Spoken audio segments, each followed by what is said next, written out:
The 5,000-year-old Chinese civilization has preserved many cultures and ancient architectural works to this day, the most famous of which are the Forbidden City in Beijing and the Potala Palace.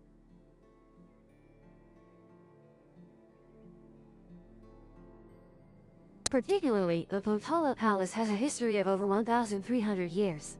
Located in Tibet on a red mountain at an altitude of about 3,700 meters, having survived numerous earthquakes but remaining intact to this day.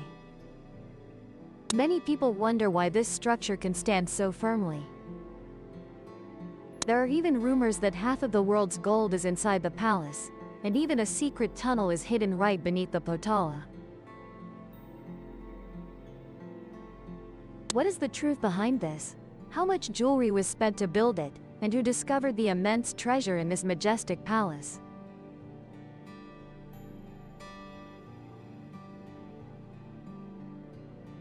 The main building of the Potala Palace has 13 floors, is 117.2 meters high, 360 meters from east to west, 140 meters from north to south, with a construction area of about 130,000 square meters.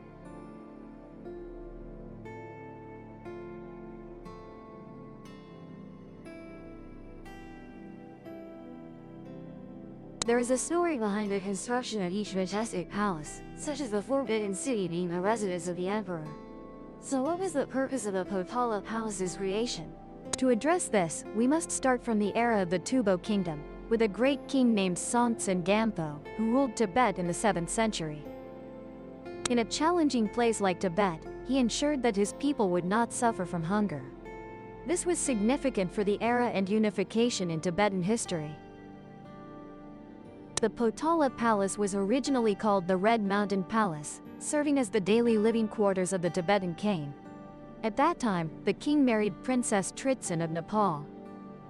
Later, to consolidate his position, he allied with the prosperous Tang dynasty by marrying Princess Wencheng. To express his sincerity towards the Tang, Songtsen Gampo decided to hold a grand wedding, which involved expanding the Red Mountain Palace and renaming it the Potala Palace. At that time, Buddhism was at its peak in the Tang dynasty, so Princess Wencheng brought many Buddhist items to Tibet. Previously, Princess Tritsen from the Buddhist country of Nepal had also brought some Buddhist-related items. Under the influence of his two wives, Songtsen Gampo, who initially had little interest in Buddhism, gradually developed faith and decided to build the Potala Palace with Buddhist elements. For the construction of this palace, Songtsen Gampo did not hold back. He ordered craftsmen to build it according to Buddhist definitions and residences. On the majestic high mountains, finding such a vast area to build a palace was a feat, integrating the features of temples on the basis of traditional palaces. The Potala Palace, even when incomplete, shimmered with layers in the sunlight. According to Songtsen Gampo's idea, the Potala Palace should have 13 floors externally but actually only 9 internally. He personally oversaw everything from the roof to the floors and the murals, all decorated extremely splendidly. However, no records exist on how many rooms were rebuilt by the 5th Dalai Lama. The person in charge tried to check each room but failed. Because Tibetan architecture measures the number of rooms based on the number of pillars, while the palace structure is extremely complex with rows of rooms, chambers, and a complex of rooms. Later, they sought cultural experts to find the exact number but still had to give up. Thus, there is still no accurate number of rooms here. No one can explain this puzzling matter.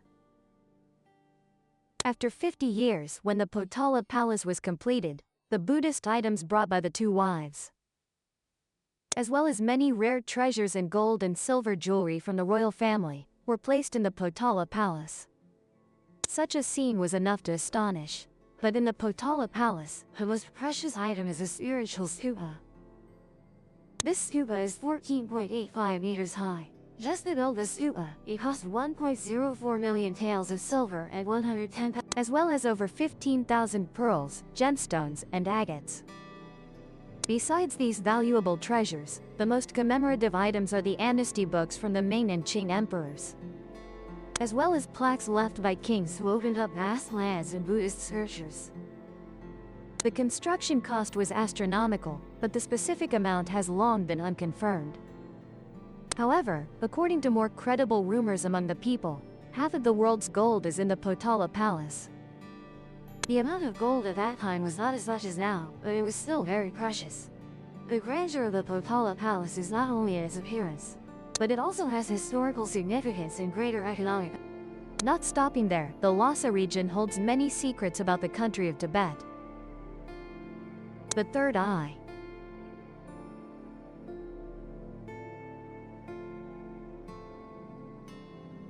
Including natural caves, tunnels, and artificial chambers right beneath the Potala Palace. The Potala Palace is a huge palace built on a hill, on the foundation of an old palace. Why was it built in such a location? This remains a secret of Tibet. This mountain was once a volcano containing secret caves with thousands of tunnels radiating from it. There are caves hiding ancient documents from centuries ago. There are vaults storing gold and silver treasures from ancient times, known to very few. Lama Rampa wrote, he was led by his master to the Potala Palace, passing through corridors before a rather wide door. Behind the pushed door was a deep, bottomless pit leading to endless long paths, which even leaders in the religious council were not allowed to set foot in without the Dalai Lama's consent. We walked for a long time without seeing the end. On the cliff walls were carved strange images that I couldn't recognize. Finally, we reached an underground lake. At first, the lake's surface was small, but then gradually expanded until its distant center disappeared into the darkness. The torchlight couldn't reach it. The lake water was as black as ink, giving the impression that this wasn't a lake but a bottomless abyss. The formation of this mysterious lake is explained as follows. This lake exists because this place was once the mouth of a giant volcano. Through many earthquakes, the volcanic crater collapsed and was partially filled. A palace was built covering the volcanic mouth, but no one could see traces of that volcano anymore. Because the lake is completely deep underground, no wind or light could penetrate. So the lake's surface was calm, without ripples. The torchlight on the cliff walls reflected shimmering golden color. I approached to look and was startled to find they were gold veins tens of meters wide. In ancient times, high temperatures made gold melt like candle wax, then gradually cooled and solidified into long, winding gold veins like dragons. Perhaps people built the giant palace above to hide an unprecedented open-pit gold mine. Most Buddha's statues were cast from solid gold because gold here was abundant. But if not hidden, Tibet might have become a bloody battlefield due to human insatiable greed. Right in this tunnel, Rampa witnessed extraordinary things he couldn't explain. On the cave walls, he saw many anonymous human figures, strange geometric shapes, and unusual giant forms. Not only that, there were also paintings depicting alien machinery along with puzzling stories. Were these carvings made to preserve traces of an alien civilization that once lived on Earth in ancient times? This speculation was further reinforced when they discovered 3 black stone sarcophagi with open lids here to decorate the mysterious paintings and inscriptions. Inside were 3 people with golden skin lying as if asleep, 2 men and 1 woman. All features were golden. But their stature. The woman measured out to 3 meters long when lying down, and the taller man was no less than 4.6 meters. Their heads were very large and cone-shaped at the top. Their jaws were quite narrow with small chins, small mouths, slender noses, while their eyes were rather straight with deep sockets. One of the presiding figures pointed at the people in the sarcophagi and said, "They are the gods of our land before the mountains appeared. They traveled throughout our country. Only those who were taught could see this." Did Latmar Rampa Lama see deceased giants of extraterrestrial origin? Were these people later worshipped as gods? Because on the coffin lids was a beautiful star map.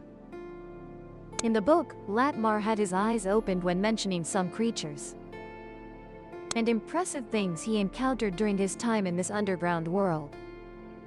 Is it possible that giants and extraterrestrial beings are hiding somewhere in the mysterious underground world of Tibet? Latmar Ravalama's story is truly astonishing, urging us to learn more about ancient underground areas. After a long historical process, the Potala Palace has now become a holy site in many people's eyes.